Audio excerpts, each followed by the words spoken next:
গণেশ ঠাকুরের একটা ছোট্ট মাটির মূর্তি অনেক দিন ধরেই আমার কাছে ছিল, তো ভাবলাম গণেশ চতুর্থীর আগে এই মূর্তিটারই একটা মেকওভার করা যায়। তার সঙ্গে পিছনের একটা ছোট্ট ডেকোরেশনও করেছি। আর ভিডিওটা সম্পূর্ণ দেখার অনুরোধ রইল।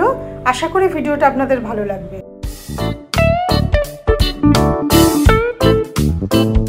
নমস্কার, আমার চ্যানেলে আপনাদের সবাইকে স্বাগত।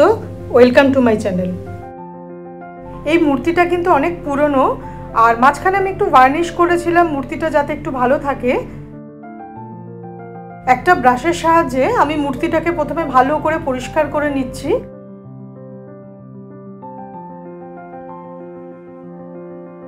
এবার হোয়াইট অ্যাক্রিলিক কালারের সাহায্যে আমি পুরোটাই কালার করে নিচ্ছি এবং তারপর কালারটাকে ভালোভাবে শুকিয়ে নেব। আর যদি প্রয়োজন হয় তাহলে সেকেন্ড বা থার্ড কোট আমি দেব।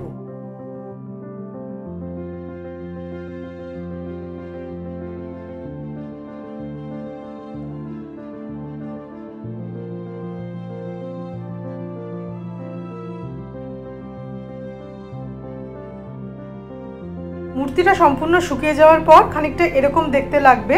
এরপর বডি পার্টসের জন্য আমি ইয়েলো কালারটা ব্যবহার করছি। আপনারা চাইলে আপনাদের পছন্দ মতো যে কোনো ধরনের কালারই ইউজ করতে পারেন এবং প্রয়োজন অনুযায়ী এখানেও আমি সেকেন্ড বা থার্ড কোট দিয়ে দেব।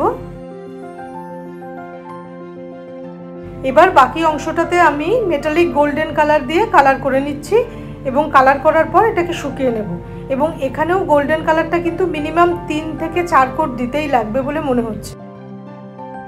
এবার ব্ল্যাক কালারের সাহায্যে আমি আইসটা পেইন্ট করে নিচ্ছি। এবার ধুতিটার জন্য আমি রেড কালার ইউজ করছি, কারণ রেড কালারটা ইয়েলো আর গোল্ডেনের সাথে ভালো ম্যাচ করে। আপনারা চাইলে কিন্তু অন্য কালার ব্যবহার করতেই পারেন, কোনো অসুবিধাই নেই। এই মূর্তিটা কিন্তু অনেক পুরনো হওয়ার জন্যই হোক বা আমার ঠিক মনে পড়ছে না প্রথম থেকে এরকম ছিল কিনা, ফিচারগুলো কিন্তু খুব প্রমিনেন্ট না, তো এই জন্য কিছু কিছু ফিচার আমি নিজের মতো করে একটু প্রমিনেন্ট করে নিচ্ছি। এবার রেড কালারে 3D গ্লিটার কোন দিয়ে আমি কিছু অর্নামেন্টস আর টিপ এইগুলো পেইন্ট করে নিচ্ছি।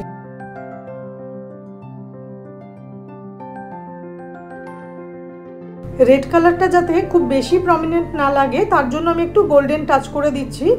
আর গ্লিটার কোনটা দেওয়ার কারণটা হচ্ছে যাতে এটা একটু 3D লুক পায়।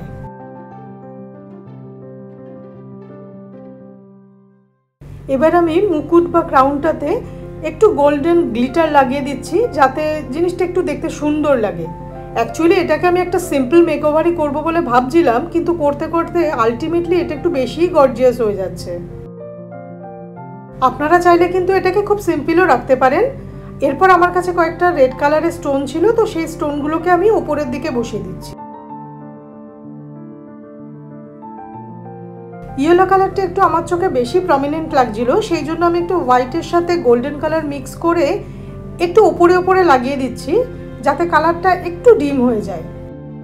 আসলে আমি প্রথম থেকে ভেবে কাজটা শুরু করিনি, তো কাজটা করতে করতে আমার যেরকম মনে হচ্ছিল যে করলে একটু বেটার লাগবে আমি সেই অনুযায়ী কাজটা করছিলাম। এবার পিছনের ডেকোরেশনের জন্য আমি একটা এমব্রয়ডারি হুক নিয়ে নিয়েছি, আর কিছু বিটস ছিল আমার কাছে সেগুলোও নিয়ে নিয়েছি। এবার আমি ফেব্রিক গ্লুর সাহায্যে বিটসগুলোকে হুকটার উপরে লাগিয়ে নিচ্ছি। এখানে কিন্তু ফেভিকল দিয়েও কাজটা করা যায় আর হট গ্লু দিয়েও করা যায়, কিন্তু হট গ্লু গান সবার কাছে থাকে না, এই জন্য আমি নর্মাল আঠা দিয়েই জিনিসটাকে করে দেখাচ্ছি। আর এই ডেকোরেশনটা কিন্তু সম্পূর্ণ অপশনাল, আপনারা চাইলে নাও করতে পারেন। আমি ভাবছিলাম যে এই মূর্তিটার সাথে এই ডেকোরেশনটা খুব সুন্দরভাবে ম্যাচ হবে, তো এই জন্য আমি বানাচ্ছিলাম। এই ধরনের ভিডিও দেখতে যদি আপনারা পছন্দ করেন তাহলে আমার চ্যানেলটিকে অবশ্যই সাবস্ক্রাইব করে রাখবেন। আর ভিডিও দেখে যদি আপনাদের ভালো লাগে তাহলে লাইক, কমেন্ট, শেয়ার করবেন এবং নতুন ভিডিও আপলোড করার সাথে সাথেই যাতে আপনারা নোটিফিকেশন পান তার জন্য বেল আইকনটাকে প্রেস করতে ভুলবেন না।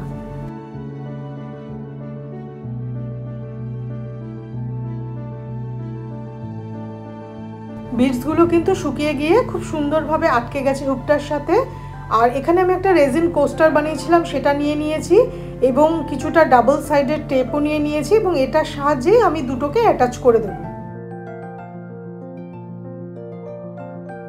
এই ডেকোরেশনটা কিন্তু আমি একটা টেম্পোরারি ডেকোরেশন হিসাবে বানাচ্ছি, তো এই জন্য আমি কোনো স্ট্রং গ্লু ইউজ করিনি, কারণ কাজ হয়ে যাওয়ার পরে আমি পরবর্তী ক্ষেত্রে এই দুটো জিনিসকে আমি আলাদা করে নিতে পারবো।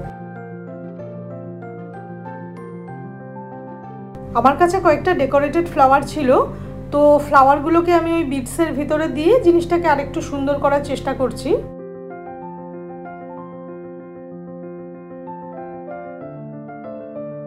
এরপর আমি এই জায়গাটাকে নিজের মতো করে একটু সাজিয়ে নিচ্ছি। প্রথমে আমি মূর্তিটা বসিয়ে নিয়েছি, তারপর কিছু ফ্লাওয়ার ছিল আমার কাছে, সেইগুলো দিয়ে একটা প্রদীপ জ্বেলে নিচ্ছি। মানে আমি খুব সিম্পল করেই জিনিসটা সাজিয়েছি, আপনারা আপনাদের পছন্দ মতো কিন্তু আরও গর্জিয়াসভাবে বা আপনাদের পছন্দ মতো ডেকোরেট করতে পারেন।